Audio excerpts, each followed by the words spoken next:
Hi friends, welcome back to my channel. ಇವತ್ತಿನ ವ್ಲಾಗನ್ನು start ಮಾಡ್ತಾ ಇದ್ದೀನಿ ಮಾರ್ನಿಂಗಿಂದ. ನೋಡುವ ಇವತ್ತಿನ ದಿವಸ ಹೇಗೆ ಹೋಗ್ತದೆ ಅಂತ. ಆಲ್ಮೋಸ್ಟ್ ಬೆಳಿಗ್ಗೆ ಎದ್ದು ಪೂಜೆ ಪ್ರಾಗೆ ರೆಡಿಯಾಗಿ ಸ್ಕೂಲಿಗೆ ಹೋಗಿ ಆಯಿತು. ನಂದು ತಿಂಡಿ ಆಯಿತು. ಇವಾಗ ಟೀ ಕುಡಿತಾ ಇದ್ದೀನಿ. ಟೀ ಒಂದು ಕುಡಿದು ಪಾತ್ರೆ ಎಲ್ಲ ತೊಳೆದು ಸ್ವಲ್ಪ ನಾನು ನಿದ್ದೆ ಮಾಡಬೇಕು. ಯಾಕಂದರೆ ತುಂಬಾ ತಲೆನೋವು. ಯಾಕಂದರೆ 2 ದಿವಸದಿಂದ ನಿದ್ದೆ ಅಷ್ಟು ಸರಿಯಾಗಿ ನಿದ್ದೆ ಸಹ ಬರ್ತಾ ಇಲ್ಲ. ಹಾಗಾಗಿ ಸ್ವಲ್ಪ ತಲೆನೋಯ್ತಾ ಉಂಟು. ಹಾಗಾಗಿ ಸ್ವಲ್ಪ ರೆಸ್ಟ್ ಮಾಡಿ ನಾನು ಮತ್ತೆ ಉಳಿದಿದ್ದ ಕೆಲಸವನ್ನು ಮತ್ತೆ ಮಾಡೋಣ ಅಂತೇಳಿ ಇವತ್ತು ಡಿಸೈಡ್ ಮಾಡಿದ್ದೆ. ನಿನ್ನೆನೇ ಸ್ವಲ್ಪ ರೆಸ್ಟ್ ಮಾಡಬೇಕು ಮಾರ್ನಿಂಗ್ ಅಂದ್ಕೊಂಡಿದ್ದೆ, ಆದರೆ ವಿಡಿಯೋ ಎಡಿಟಿಂಗ್ ಇತ್ತು, ಹಾಗಾಗಿ ಮಾಡ್ಲಿಕ್ಕಾಗಿಲ್ಲ. ಮತ್ತೆ ಮಧ್ಯಾಹ್ನ ಅದೇ ಬ್ಯುಸಿ ಆಗಿದ್ದೆ, ಹಾಗಾಗಿ ಮಾಡ್ಲಿಕ್ಕೆ ಆಗಿಲ್ಲ. ಓಕೆ, ಈ ವಿಡಿಯೋ ಇಷ್ಟ ಆಯ್ತಂದ್ರೆ ಲೈಕ್ ಮಾಡೋದನ್ನ ಮರಿಬೇಡಿ. ಯಾರಾದರೂ ನನ್ನ ಚಾನಲ್ನ ಸಬ್ಸ್ಕ್ರೈಬ್ ಮಾಡದೆ ನೋಡ್ತಾ ಇದ್ರೆ ಪ್ಲೀಸ್ ಸಬ್ಸ್ಕ್ರೈಬ್ ಮಾಡ್ಕೊಳ್ಳಿ, ಸಪೋರ್ಟ್ ಮಾಡಿ. ವಿಡಿಯೋ ಇಷ್ಟ ಆದರೆ ಸ್ಕಿಪ್ ಮಾಡದೆ ನೋಡಿ. ನಿಮ್ದು ಕಮೆಂಟ್ ಏನಾದರೂ ಇದ್ರೆ ಕಮೆಂಟ್ ಬಾಕ್ಸಲ್ಲಿ ಹೇಳಿ ನನ್ನ ವಿಡಿಯೋ ಹೇಗೆ ಬರ್ತಿದೆ ಅಂತ. ನಿಮ್ಮ ಸಪೋರ್ಟ್ ಅನ್ನೋದು ನಂಗೆ ತುಂಬಾ ಮುಖ್ಯ. ಇವಾಗ ಫಸ್ಟ್ ಟೀ ಕುಡಿತೀನಿ, ಮತ್ತೆ ನೋಡುವ. ಮತ್ತೆ ನಾನು ನಿಮಗೆ ಸಿಗ್ತೀನಿ. ಇವತ್ತಿನ ದಿವಸ ಏನಾಗ್ತದೆ ಅದನ್ನು ನಿಮ್ಮ ಜೊತೆ ಶೇರ್ ಮಾಡ್ಕೊಳ್ತಿದ್ದೀನಿ. ಹೊರಗಡೆ ಬೆಕ್ಕು ಜಗಳ ಮಾಡ್ಕೊಳ್ತಿದ್ದೆ, ಓ ಅಂತ ಸ್ವಲ್ಪ ಡಿಸ್ಟರ್ಬೆನ್ಸ್. ಓಕೆ, ಫಸ್ಟು ನಾನು ಟೀ ಕುಡಿದು ಮತ್ತೆ ಸಿಗ್ತೀನಿ ನಿಮಗೆ.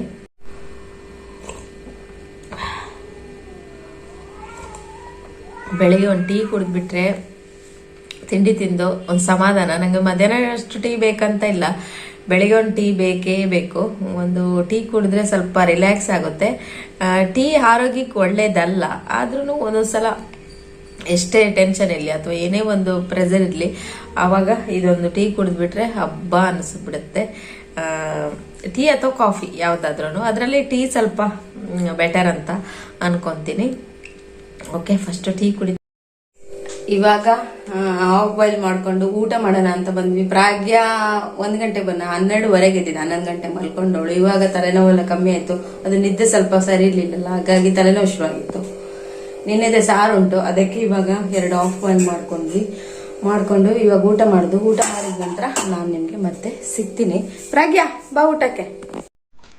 ಇವಾಗ ನಾನು ಪ್ರಾಗ್ಯಂಗೆ ಚಾಕೋಸು ಮಾಡಿಕೊಡ್ತಾ ಇದ್ದೀನಿ. ಸ್ವಲ್ಪ ಹಾಲು ಬಿಸಿ ಬಿಟ್ಟಿದ್ದೀನಿ. ಅವಳಾಗಿ ಇವಾಗ ಏನಾದರೂ ತಿಂತಾ ಇರಬೇಕು. ಅಂದರೆ ತಿನ್ನೋದಂದರೆ ಆರೋಗ್ಯಕ್ಕೆ ಒಳ್ಳೇದಾಗಿದ್ದಷ್ಟು ಕಮ್ಮಿ ತಿನ್ನೋದವರು. ಬೇಡದೇ ಇರೋದು ಎಂತಾದ್ರೂ ಇದ್ದರೆ ಬೇಗ ಬೇಗ ಕೇಳಿ ತಿಂತಾರೆ. ಆದರೂ ಹಸಿವೆ ಆಗ್ತದಲ್ಲ, ಅವರಿಗೂ ಬೆಳವಣಿಗೆ ಆಗೋ ಮಕ್ಕಳಲ್ವ. ಹಾಗಾಗಿ ಅವಳಿಗೆ ಚಾಕೋಸ್ ಮಾಡಿಕೊಡೋಣ ಅಂತ ಬಂದೆ.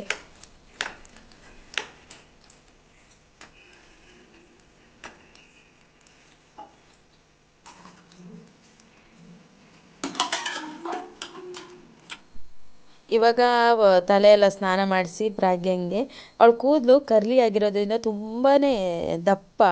ಹಾಗಾಗಿ ಸ್ವಲ್ಪ ಹೇರ್ ಡ್ರೈಯರಿಂದ ಅವಳ ಕೂದಲನ್ನು ಡ್ರೈ ಮಾಡ್ತಾ ಇದ್ದೀನಿ.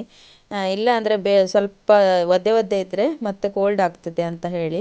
ಮಳೆಗಾಲದಲ್ಲಿ ಒಣಗೋದಷ್ಟು ಈಸಿಯಾಗಿ ಒಣಗಲ್ಲಲ್ವ, ಹಾಗಾಗಿ ಅವಳಿಗದು ತುಂಬಾ ಎಂಜಾಯ್ ಮಾಡ್ತಾ ಇದ್ದಾಳೆ. ತುಂಬ ಖುಷಿ ಆಗ್ತಿದೆ. ನನ್ನ ಹೇರ್ ಸ್ಟ್ರೈಟ್ ಮಾಡು, ಹಾಗೆ ಹೀಗೆ, ನಂಗೆ ಕರ್ಲಿ ಹೇರ್ ಇಷ್ಟ ಇಲ್ಲ, ಹಾಗೆ ಏನೇನೇನೋ ಅಂತ ಇದ್ದಾಳೆ.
ಏನಂತ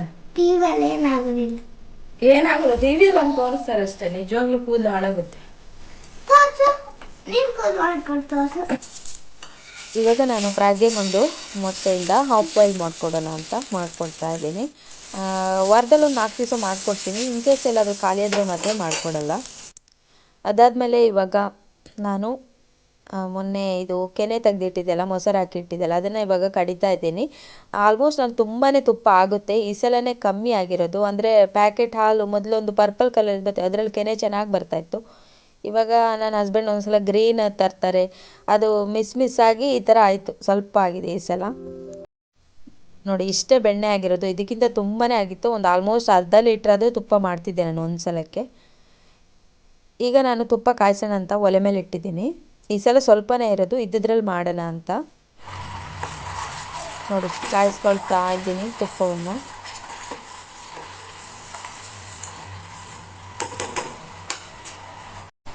ಒಂದು ಕಡೆ ಮ್ಯಾಗಿ ಬೇರೆ ಮಾಡೋಕ್ಕಿಟ್ಟಿದ್ದೆ. 1 ಪ್ಯಾಕ್ ಆಗೋಷ್ಟು ನಾನು ತಂದಿದ್ದಷ್ಟೇ, ಒಂದೇ ಪ್ಯಾಕ್ ನಾನು ತರೋದು. ಜಾಸ್ತಿ ತಂದರೆ ದಿವಸ ತಿನ್ನೋಣ ಅಂತ ಅನಿಸುತ್ತೆ, ಅಪರೂಪಕ್ಕೆ ಮಾತ್ರ ನಾವು ತಿನ್ನೋದು, ಇದು ಆರೋಗ್ಯಕ್ಕೆ ಒಳ್ಳೆಯದಲ್ಲ. ಇಲ್ಲಿ ತುಪ್ಪಕ್ಕೆ ಲಾಸ್ಟಲ್ಲಿ ಆಗ್ತಾ ಬಂತು ಒಂದು ವೀಳ್ಯದೆಲೆ ಹಾಕಿದ್ದೀನಿ. ಈ ವೀಳ್ಯದೆಲೆಲ್ಲ ಲಾಸ್ಟಲ್ಲಿ ತಿನ್ನೋಕ್ಕೆ ತುಂಬಾ ಟೇಸ್ಟಾಗಿರುತ್ತೆ, ನನಗೆ ಅದು ತುಂಬಾ ಇಷ್ಟ. ಅದಾದಮೇಲೆ ನಂದು ಗ್ಯಾಸ್ ಸ್ಟವ್ ಇದು ನೋಡಿ, ಈ ಎದುರುಗಡೆದು ಬಟನ್ ನಾವು ಇದು ಮಾಡ್ತೀವಲ್ಲ ಅದು ಹೋಗಿತ್ತು. ಅದು ಯಾವಾಗಲೂ ಹೋಗ್ತಾನೇ ಇರುತ್ತೆ. ಹಾಗಾಗಿ ಅದನ್ನು ರಿಪೇರಿ ಮಾಡ್ಕೊಳ್ಳೋದು ನಾನೇ. ಒಂದು ಸಲ ನಾನು ಯೂಟ್ಯೂಬಲ್ಲಿ ವಿಡಿಯೋ ನೋಡಿದೆ ಹೇಗೆ ರಿಪೇರಿ ಮಾಡೋದಂತ. ಅದು ನೋಡ್ಕೊಂಡ್ಬಿಟ್ಟು ಯಾವಾಗೆಲ್ಲ ಅದು ಲೂಸಾಗಿ ಹೋಗ್ತದೆ, ನಾನು ಅವಾಗೆಲ್ಲ ನಾನೇ ರಿಪೇರಿ ಮಾಡ್ಕೊಳ್ತೆ. ಈಸಿಯಾಗಿ ಮಾಡ್ಕೋಬೋದು. ಇಲ್ಲೊಂದು ಚಿಕ್ಕದೊಂದು ಬೋಲ್ಟ್ ಥರ ಇದೆ, ಅದನ್ನು ಸರಿಯಾಗಿ ಹಾಕ್ಕೊಂಡ್ಬಿಟ್ಟು ಟೈಟ್ ಮಾಡ್ಕೊಂಡ್ರೆ ಆಯಿತು. ಅಲ್ಲಿ ಸ್ಪ್ರಿಂಗ್ ಎಲ್ಲ ಇದೆಯಲ್ಲ ಅದನ್ನು ಹಾಕ್ಕೊಂಡ್ರೆ ಆಯಿತು. ಈಸಿಯಾಗಿ ನಾವು ಮನೆಯಲ್ಲೇ ಮಾಡ್ಕೋಬೋದು. ಇದನ್ನು ನಾನು ಯೂಟ್ಯೂಬ್ ವಿಡಿಯೋ ನೋಡಿ ಕಲ್ತಿದ್ದು. ಯೂಟ್ಯೂಬಲ್ಲಿ ನಾವು ಕೆಲವೊಂದು ನಮಗೆ ಬೆನಿಫಿಟ್ ಇರೋದೇ ಇರುತ್ತೆ, ಯಾವುದು ಇಲ್ಲ ಅಂತಿಲ್ಲ, ಎಲ್ಲದೂ ಇರುತ್ತೆ. ನಿಮಗೆ ಒಂದು ರೆಸಿಪಿ ಮಾಡೋದ್ರಿಂದ ಹಿಡಿದು ಅಥವಾ ಏನೇನು ನಿಮಗೆ ಅವಶ್ಯಕತೆ ಇದೆಯೋ ಅದನ್ನು ಸರ್ಚ್ ಮಾಡಿದರೆ ಈಸಿಯಾಗಿ ನಿಮಗೆ ಸಿಕ್ಕುತ್ತೆ ಯೂಟ್ಯೂಬಲ್ಲಿ. ಹಾಗಾಗಿ ನಾನು ಸಹ ಇದನ್ನು ನೋಡಿ ಕಲಿತೆ. ನೋಡಿ ಇವಾಗ ಸರಿ ಮಾಡಿಬಿಟ್ಟು ಆನ್ ಮಾಡಿದೆ, ನೋಡಿ ಸರಿ ಆಯ್ತು ಇವಾಗ. ಓಕೆ, ಇವಾಗ ವ್ಲಾಗ್ ಎಂಡ್ ಮಾಡೋಣ ಅಂತ ಬಂದೆ. ಎಂಡ್ ಮಾಡೋಕ್ಕಿಂತ ಮುಂಚೆ ನಿಮ್ ಜೊತೆ ನಾನು ಸ್ವಲ್ಪ ಮಾತಾಡೋದಿತ್ತು. ಕೆಲವೊಂದು ಮೆಸೇಜಸ್ ಬಂದಿತ್ತು, ಅದಕ್ಕೆ ರಿಪ್ಲೈ ಮಾಡೋಣ ಅಂತ ಹೇಳಿ ಇವತ್ತು ಕೂತ್ಕೊಂಡೆ. ಮತ್ತೆ ಏನಂದ್ರೆ, ನಾನು ನಿಮ್ಮ ಹತ್ರ ಒಂದು ಯಾರು ನನ್ನ ವ್ಯೂವರ್ಸ್ ಇದ್ದೀರಾ, ಯಾರು ನನ್ನ ವ್ಲಾಗ್ ಅನ್ನ ನೋಡ್ತಿದ್ದೀರಾ, ನಿಮ್ ಜೊತೆ ಒಂದು ರಿಕ್ವೆಸ್ಟ್ ಕೂಡ ಇತ್ತು. ಹಾಗಾಗಿ ನಿಮ್ ಜೊತೆ ಸ್ವಲ್ಪ ಮಾತಾಡೋಣ ಅಂತ ಕೂತ್ಕೊಂಡೆ. ಫಸ್ಟ್ ಆಗಿ ನಾನು ನಿಮ್ಗೆ ನನ್ನ ರಿಕ್ವೆಸ್ಟ್ ಏನನ್ನೋದು ಹೇಳ್ತೀನಿ. ರಿಕ್ವೆಸ್ಟ್ ಏನು ಅಂತ ಹೇಳಿದ್ರೆ, ನಂದು ಒಬ್ರು ಹೀಗೆ ನಂಗೆ ಪರಿಚಯ ಆಗಿತ್ತು ಯೂಟ್ಯೂಬ್ ಅಲ್ಲಿ. ಅವರು @ಮೈನಸ್ ವಿಲೇಜ್ ಕನ್ನಡ ವ್ಲಾಗ್ಸ್ ಅಂತ ಒಂದು ಚಾನೆಲ್ ಇದೆ. ಅವರು ತುಂಬಾ ಟೈಮ್ ಇಂದ ಕಷ್ಟ ಪಡ್ತಾ ಇದ್ದಾರೆ. ಅವರು ಐ ಥಿಂಕ್ ಉತ್ತರ ಕರ್ನಾಟಕ ಆ ಸೈಡ್ ಅವ್ರು ಅನ್ಬೋದು. ಅವರು ಮಂಗಳೂರಲ್ಲಿ ಇದ್ದಾರೆ, ಚಿಕ್ಕ ಚಿಕ್ಕ ಮಕ್ಳಿದ್ದಾರೆ. ತುಂಬಾ ಟೈಮ್ ಇಂದ ಯೂಟ್ಯೂಬ್ ಅಲ್ಲಿ ಒಂದು ಸಕ್ಸಸ್ ಕಾಣ್ಬೇಕು ಅಂತ ತುಂಬಾನೇ ಕಷ್ಟ ಪಡ್ತಾ ಇದ್ದಾರೆ. ಆಲ್ಮೋಸ್ಟ್ ಅವರದ್ದು ಸಬ್ಸ್ಕ್ರೈಬರ್ ಎಲ್ಲ ರೀಚ್ ಆಗಿದೆ. ಅವರಿಗೆ ವಾಚ್ ಟೈಮ್ ಅವಶ್ಯಕತೆ ಇದ್ದು ಮಾನಿಟೈಸೇಷನ್ ಆಗ್ಬೇಕಷ್ಟೇನೆ. ಅವರು ನನಗೆ ರಿಕ್ವೆಸ್ಟ್ ಮಾಡ್ಕೊಂಡಿದ್ರು ಏನಾದ್ರೂ ಹೆಲ್ಪ್ ಮಾಡಿ ಅಂತ. ನಾನು ಹೇಳಿದೆ, ನನ್ನ ರಿಕ್ವೆಸ್ಟ್ಗೆ ಅವರು ನನ್ನ ವ್ಯೂವರ್ಸ್ ಸ್ಪಂದಿಸ್ತಾರೋ ಇಲ್ವೋ ನನಗೆ ಗೊತ್ತಿಲ್ಲ, ನಾನು ನನ್ನ ವ್ಲಾಗ್ ಅಲ್ಲಿ ಹೇಳ್ತೀನಿ ಅಂತ ಹೇಳಿದ್ದೆ. ಹಾಗಾಗಿ ಇವತ್ತು ನನ್ನ ವಿಡಿಯೋದಲ್ಲಿ ಅವರ ಚಾನೆಲ್ ಬಗ್ಗೆ ಹೇಳ್ತಾ ಇದ್ದೀನಿ. ಅವರದ ಲಿಂಕ್ ಅನ್ನ ನಾನು ನನ್ನ ಡಿಸ್ಕ್ರಿಪ್ಷನ್ ಬಾಕ್ಸ್ ನಲ್ಲಿ ಹಾಕಿರ್ತೀನಿ, ನೋಡಿ. ಅವರ ಚಾನೆಲ್ ರೆಸಿಪೀಸ್ ಎಲ್ಲ ಮಾಡ್ತಾರೆ, ಮತ್ತೆ ಅವರ ಮಕ್ಕಳದ್ದಾಗ್ಲಿ ಎಲ್ಲಾದ್ರೂ ಔಟ್ ಸೈಡ್ ಹೋದ್ರೆ ಜಾಸ್ತಿ ರೆಸಿಪೀಸ್ ಎಲ್ಲ ಮಾಡ್ತಾರೆ. ಅವರ ಚಾನಲ್ ವಿಸಿಟ್ ಮಾಡಿ, ಅವರ ವಿಡಿಯೋಸ್ ಎಲ್ಲ ನೋಡಿ ಸಪೋರ್ಟ್ ಮಾಡಿ. ಯಾಕಂದ್ರೆ ಅವರು ಪಾಪ ಹೊರಗಡೆಯಿಂದ ಬಂದಿದ್ದಾರೆ. ಅವರು ಇಲ್ಲಿ ಜಾಬ್ ಮಾಡಕ್ಕೆ ಅವರಿಗೆ ಸ್ವಲ್ಪ ಏನಂದ್ರೆ ಅವ್ರಿಗೆ ಲ್ಯಾಂಗ್ವೇಜ್ ಸ್ವಲ್ಪ ಪ್ರಾಬ್ಲಮ್ ಆಗ್ತಿದೆ ಅಂತೆ. ಸೊ ಹಾಗಾಗಿ ಮನೇಲೆ ಇದ್ಕೊಂಡು ಏನಾದ್ರು ಮಾಡುವ ಅಂತ ಅವರದೊಂದು ಐಡಿಯಾ. ನಮ್ ತರನೇ ನಾವು ಹೇಗೆ ಕಷ್ಟಪಡ್ತೀವಿ ಅವರು ಕೂಡ ಅದೇ ರೀತಿ ಕಷ್ಟಪಡ್ತಾರೆ. ಸೊ ಕೆಲವರಿಗೆ ನಾನು ಈಗ ಕಷ್ಟಪಟ್ಟೆ, ನನಗೊಬ್ರು ಸಪೋರ್ಟಿಗೆ ನಿಂತ್ಕೊಂಡ್ರು. ಹಾಗೆ ಅವರು ಯಾರು ಸಪೋರ್ಟಿಗೆ ಇಲ್ಲ ಅವರಿಗೆ. ನೀವು ಯಾರ್ಯಾರು ನನ್ನ ಒಂದು ಬ್ಲಾಗ್ ಅನ್ನ ನೋಡ್ತೀರಾ ಅವರ ಲಿಂಕ್ ಅನ್ನ ಕೊಟ್ಟಿರ್ತೀನಿ. ಚಾನಲ್ ವಿಸಿಟ್ ಮಾಡಿ, ಅವ್ರ ವಿಡಿಯೋಸ್ ನೋಡಿ. ಅವರ ವಿಡಿಯೋಸ್ ನೋಡಿ ವಾಚ್ ಟೈಮ್ ಜಾಸ್ತಿ ಆದ್ರೆ ಅವರು ಮಾನಿಟೈಸೇಷನ್ ಮಾಡ್ಕೋಬಹುದು. ಸೊ ನೀವು ಅವರಿಗೆ ಹೆಲ್ಪ್ ಮಾಡ್ತೀರಾ ಅಂತ ನಾನೊಂದು ಭರವಸೆಯನ್ನ ಇಟ್ಕೊಂಡಿರ್ತೀನಿ. ಯಾಕಂದ್ರೆ ಕಷ್ಟದಲ್ಲಿರೋರಿಗೆ ನಾವೇನಾದ್ರು ಸಣ್ಣ ಪುಟ್ಟ ಸಹಾಯ ಮಾಡಿದ್ರೆ ದೇವರು ನಮ್ಗೆಲ್ಲೋ ಒಂದು ದಾರಿ ತೋರಿಸ್ತಾನಂತೆ. ಹಾಗೆ ಅವರ ಚಾನಲ್ ವಿಸಿಟ್ ಮಾಡಿ, ಸಪೋರ್ಟ್ ಮಾಡಿ, ಹಾಗೆ ಸಬ್ಸ್ಕ್ರೈಬ್ ಮಾಡ್ಕೊಳ್ಳಿ. ಹಾಗೆ ನಿಮ್ಮ ಫ್ರೆಂಡ್ಸ್ ಫ್ಯಾಮಿಲಿ ಯಾರ ಜೊತೆ ಶೇರ್ ಮಾಡಿ. ಅವರು ನೋಡಿ ಅವರಿಗೆ ಬೇಗ ವಾಚ್ ಟೈಮ್ ಕಂಪ್ಲೀಟ್ ಆಗಿ ಮಾನಿಟೈಸೇಷನ್ ಆಗಲಿ ಅಂತ ನಾನು ಕೇಳ್ಕೊಳ್ತಾ ಇದೇ ಒಂದು ರಿಕ್ವೆಸ್ಟ್ ಇತ್ತು. ಹೋಗಿ ವಿಸಿಟ್ ಮಾಡಿ ಅವರಿಗೂ ಸಪೋರ್ಟ್ ಮಾಡಿ ಅಂತ ನಾನು ನಿಮ್ಮ ಹತ್ರ ರಿಕ್ವೆಸ್ಟ್ ಮಾಡಿ ಕೇಳ್ಕೊಳ್ತಾ ಇದ್ದೀನಿ. ಹಾಗಾಗಿ ಅವರಿಗೆ ನಾನು ಅವ್ರ ಮನೆಗೆ ಹೋಗಿ ವಿಡಿಯೋ ಮಾಡೋಣ ಅಂತ ಅನ್ಕೊಂಡಿದ್ದೆ. ಸ್ವಲ್ಪ ನನ್ನ ಪ್ರಾಬ್ಲಮ್ ಅದು ಇದು ಮತ್ತೆ ಹೊರಗಡೆ ಹೋಗಕ್ಕೆ ಮಳೆ ಆಗಿರೋದ್ರಿಂದ ನಂಗೆ ಅವ್ರನ್ನ ಮೀಟ್ ಮಾಡಕ್ಕಾಗಿಲ್ಲ. ಹಾಗಾಗಿ ನನ್ನ ಬ್ಲಾಗ್ ಅಲ್ಲಿ ನಾನು ಹೇಳ್ತಾ ಇದ್ದೀನಿ, ಡಿಸ್ಕ್ರಿಪ್ಷನ್ ಅಲ್ಲಿ ಅವರ ಲಿಂಕ್ ಕೂಡ ಹಾಕ್ತೀನಿ, ನೋಡಿ ಅವರ ಚಾನಲ್ ಚೆಕ್ ಮಾಡಿ, ಹಾಗೆ ಅವರಿಗೆ ಸಪೋರ್ಟ್ ಮಾಡಿ. ಇಷ್ಟೇನೆ ರಿಕ್ವೆಸ್ಟ್. ಇನ್ನು ಮೆಸೇಜಸ್ ಏನಂದ್ರೆ, ಮೊನ್ನೆ ಲಾಸ್ಟ್ 2 ವಿಡಿಯೋದಲ್ಲಿ ಮೆಸೇಜ್ ಮಾಡಿದ್ರು ಒಬ್ರು, ಹೆಸರು ಏನಂತ ನಂಗೆ ನೆನಪೋಗಿದೆ. ಅವರು ಕೇಳಿದ್ರು, ನಿಮ್ಮ ಹಸ್ಬೆಂಡ್ ಯಾಕೆ ನಿಮ್ಮ ವ್ಲಾಗ್ ಅಲ್ಲಿ ಬರುದಿಲ್ಲ ಅಂತ ಕೇಳ್ತಾ ಇದ್ರು.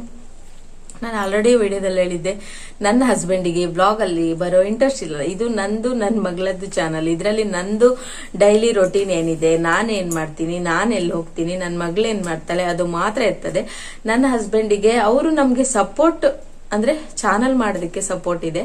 ಬಟ್ ಏನಂದ್ರೆ ಅವ್ರು ಬ್ಲಾಗಲ್ಲೆಲ್ಲ ಬರಲ್ಲ. ಅವರಿಗೆಲ್ಲ ಏನ್ ಹೇಳ್ತಾರೆ, ಸ್ವಲ್ಪ ನಾಚಿಕೆ ಆಗ್ತದೆ, ಅವ್ರ ಬ್ಲಾಗಲ್ಲೆಲ್ಲ ಬರುದಿಲ್ಲ. ಹಾಗಾಗಿ ಅವರು ಬ್ಯುಸಿ ಇರ್ತಾರೆ, ಬೆಳಿಗ್ಗೆ ಹೋದ್ರೆ ಸಂಜೆ ಬರ್ತಾರೆ. ಹಾಗಾಗಿ ಇದ್ರೂನು ನಾವು ಕೆಲವೊಂದ್ಸಲ ಅವ್ರನ್ನ ನಾನು ತೋರ್ಸುದು ಇಲ್ಲ ನಿಮ್ಗೆ. ಹಾಗಾಗಿ ಅವ್ರಿಗೆ ಇಷ್ಟ ಇಲ್ಲ ಅಂದ್ಮೇಲೆ ನಾವು ಅವರಿಗೆ ಫೋರ್ಸ್ಫುಲ್ ಆಗಿ ಬನ್ನಿ, ನಮ್ಮ ಬ್ಲಾಗ್ ಅಲ್ಲಿ ಬನ್ನಿ ಅಂತ ತಕೊಂಡ್ ಬರಕ್ಕಾಗಲ್ಲ.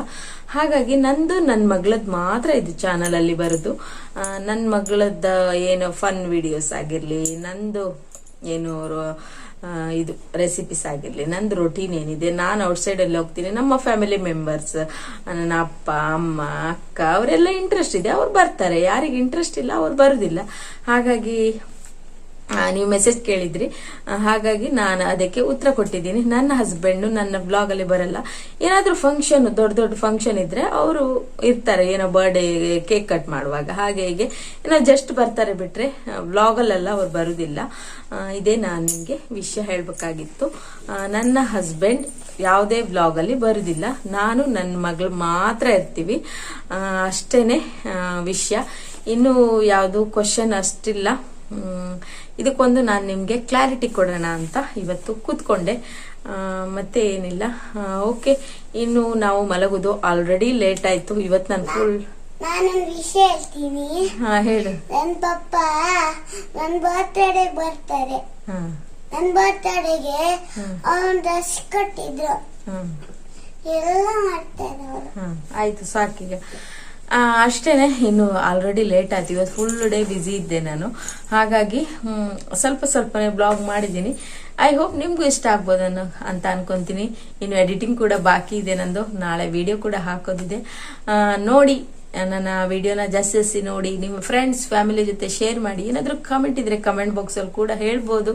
ನನ್ನ ಬ್ಲಾಗ್ ಹೇಗ್ ಬರ್ತಿದೆ, ಇನ್ನು ಏನಾದ್ರೂ ಇಂಪ್ರೂವ್ಮೆಂಟ್ ಮಾಡ್ಕೋಬೇಕಾ, ಯಾವ್ದೋ ರೆಸಿಪಿ ಕೂಡ ಕೇಳಿ. ನನ್ನ ಹತ್ರ ಅದು ಸಾಧ್ಯ ಆದ್ರೆ ಮಾಡಿ ತೋರಿಸ್ತೀನಿ. ಅಷ್ಟೇ. ಇನ್ನೂ ಕೆಲವರು ನನ್ನ ಚಾನಲ್ ಅಲ್ಲಿ ಕೆಲವರಿಗೆ ಸಪೋರ್ಟ್ ಮಾಡಕ್ಕೆ ನಿಮ್ಗೆ ಹೇಳಕ್ಕುಂಟು. ಇವತ್ತು ಒಬ್ರ ಬಗ್ಗೆ ಹೇಳಿದ್ದೀನಿ, ನೋಡುವ ನೆಕ್ಸ್ಟ್ ಒಂದೊಂದೇ ಬ್ಲಾಗ್ ಅಲ್ಲಿ ಒಬ್ರ ಬಗ್ಗೆ ಹೇಳ್ತೀನಿ. ಮತ್ತೆ ಅವರಿಗೂ ಸಪೋರ್ಟ್ ಮಾಡಿ ಅಂತ ಕೇಳ್ಕೊಳ್ತಾ ಇವತ್ತಿನ ವ್ಲಾಗನ ಇಲ್ಲಿಗೆ ಎಂಡ್ ಮಾಡ್ತೀನಿ. ನೆಕ್ಸ್ಟ್ ವಿಡಿಯೋದಲ್ಲಿ ನಿಮ್ಮ ಮುಂದೆ ಬರ್ತೀನಿ. ಎಲ್ಲರಿಗೂ good night, take care. Babu good night ಹೇಳು. ಗುಡ್ ನೈಟ್, ಟೇಕ್ ಕೇರ್, ಬಾಯ್ ಬಾಯ್. ಡನ್.